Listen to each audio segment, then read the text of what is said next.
Voilà, donc je suis là pour vous parler un peu de Jésus-Christ de Nazareth. La Bible dit, Dieu a tant aimé le monde qu'il a donné son Fils unique, afin que quiconque croit en lui ne périsse point, mais qu'il ait la vie éternelle. Vous savez, nous sommes dans un monde où la parole de Dieu nous dit dans le livre de 1 Jean que le monde entier est sous la puissance du malin.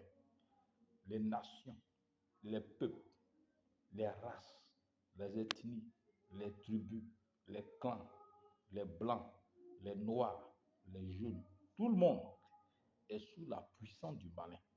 Mais nous qui sommes de Dieu, nous ne sommes pas sous la puissance du malin. Ça veut dire quoi?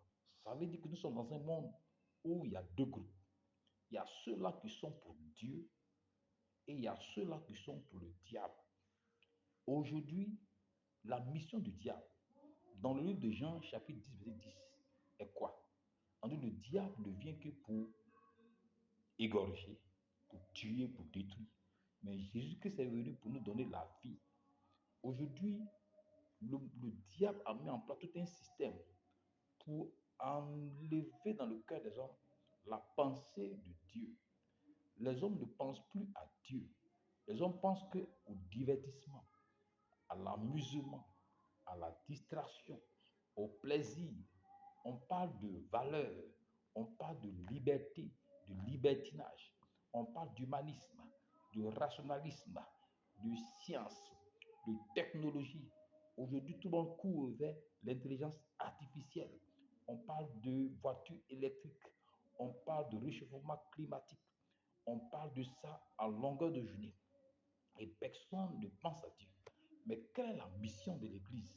Notre mission en tant que croyants, c'est de nous lever, que ce soit par les canaux des réseaux sociaux ou par les canaux de nouvelles technologies de la communication, d'annoncer la bonne nouvelle à chaque homme, à chaque enfant, à chaque vieux, à chaque jeune homme, partout où nous le pouvons, dans les rues, au marché, à l'église, à l'école, au travail, dans l'avion, dans le bus, dans le car, en marchant le long de la route, pour annoncer au monde que Jésus-Christ revient bientôt pour prendre son église. Et la Bible dit que Dieu ne veut pas que quelqu'un périsse, mais que tout parvienne à la connaissance de la vérité. Mon frère qui m'écoute, si tu es un chrétien rétrograde, le Seigneur t'appelle à revenir. Si tu es un chrétien qui a faibli, le Seigneur t'appelle à te relever. Si tu es un chrétien qui veut retourner dans le monde, le Seigneur te dit reste. Et je voudrais m'adresser à tout le monde. L'évangile, c'est pour tout le monde. La religion musulmane, la religion bouddhique, toutes ces grandes religions sont des fabrications du diable. Elles ne vous apporteront pas le salut. La Bible dit que Jésus-Christ est le chemin. Quand on parle d'un chemin, c'est une voie qu'on emprunte pour arriver quelque part. C'est-à-dire, si tu veux arriver chez le Père, tu veux arriver chez Dieu, tu veux connaître Dieu, qui est Dieu, ce n'est pas dans la religion musulmane, ce n'est pas dans le bouddhisme, ce n'est pas dans l'hindouisme, ce n'est pas dans le confucianisme. Parce que ces chemins-là, c'est des chemins de perdition. Celui qui pense à ce chemin vont trouver à la fin le diable. Parce que c'est lui qui est à la fin de ces chemins. Ces chemins vont te conduire en enfer. Mais le vrai chemin, c'est Christ qui dit, je suis le chemin, la vérité. La vérité, c'est ce qui est vrai. Or, ces deux chemins, c'est des pseudo-vérités. Ce n'est pas des vérités. Ils ont l'apparence de la vérité. Ils ont l'apparence de la piété. Dans la façon qu'ils enseignent l'abnégation. Mais la vérité, c'est Dieu. C'est là-bas surtout la vérité. Parce que la vérité de Dieu te révèle qui tu es. La Bible dit que depuis que nous avons péché, nous sommes tous devenus des pécheurs. Donc, or, ces autres ne parlent pas de péché. Ces autres religions ne parlent pas de conversion, de transformation intérieure. Il dit, je suis la vie. La vie, ça veut dire que la vie part d'immortalité et de l'éternité, où tu peux vivre éternellement, où tu peux avoir l'immortalité, l'incorruptibilité, c'est en Christ. C'est pourquoi je voudrais m'adresser.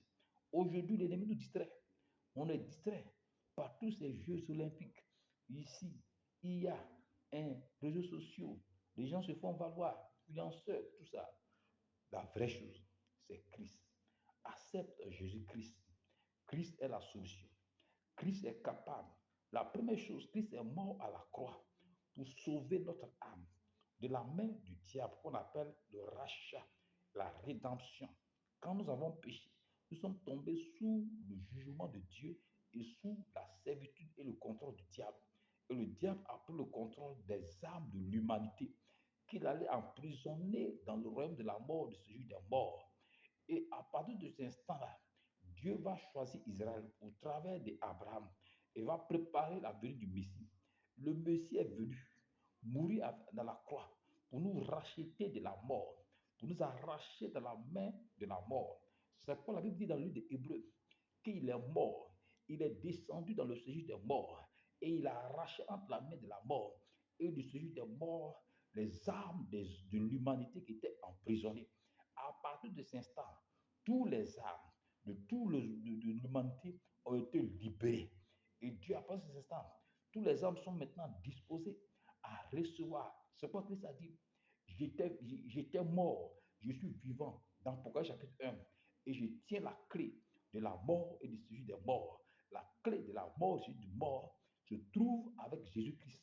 Quand tu acceptes Christ, la mort et le séjour des morts n'ont aucun pouvoir sur toi.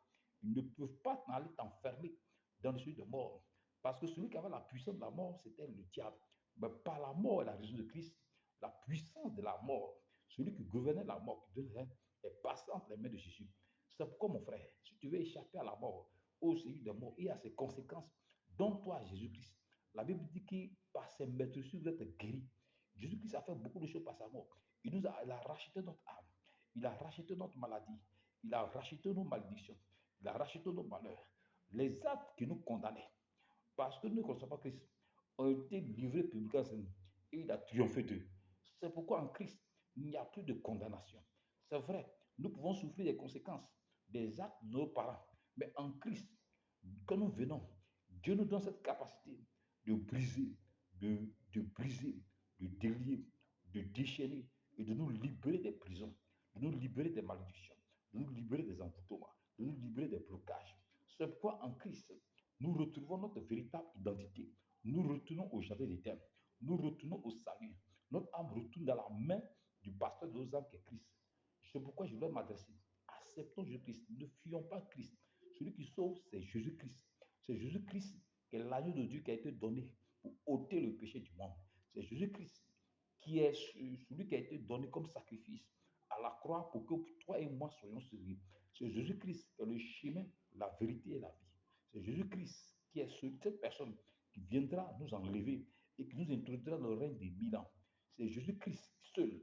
Jésus-Christ seul. Jésus-Christ seul que nous devons accepter. C'est comme mon frère. Si tu veux accepter Christ, tu peux vraiment rentrer en contact avec moi. Moi, c'est le prophète Kadju Daniel. Mon numéro, c'est le 07 47 93 94 06. Je prie pour toi. Seigneur, je recommande tous ceux qui écoutent mon message, qui se trouvent en Amérique, en Asie, partout où ils se trouvent. Seigneur, que ce message leur parvienne. Donne-leur de recevoir Christ comme leur Seigneur et Sauveur personnel. Et que leur âme soit sauvée. Seigneur, je prie. C'est pourquoi tous les pouvoirs de la maison de ton Père qui te tenait captif, aujourd'hui, reçois ta délivrance. Reçois ta délivrance. Partout où tu te trouves, si tu es malade, tu as mal de tête, si tu as un mal de cœur, tu reçois ta guérison. Si même tu as des problèmes de vue, voici la puissance de Dieu qui vient à toi. Partout où tu te trouves, oui, tu es prêt à mourir, tu reçois. Je proclame la guérison sur tous les malades et sur toutes les maladies. Je chasse tous les démons dans le corps. Tu as un envoûtement, tu es libéré. Tu as une malédiction, tu es libéré. L'esprit de sorcellerie en toi, tu es libéré. Tu as une maladie incurable. Tu as là l'hôpital, tu as dépensé de l'argent. On n'a pas pu te guérir. Reçois à l'instant même ta guérison, ta délivrance. Oui, tes affaires ne marchent pas. Dieu te libère et te guérit. Oui, ton foyer est prêt à se casser. Jésus-Christ rétablit et restitue ce foyer. Oui, c'est reçu ce foyer. C'est pourquoi je dois dire à tous ceux qui sont intéressés pour m'appeler. Moi, c'est le prophète Kadju Daniel au 07 47 93 94 06. Que Dieu vous bénisse.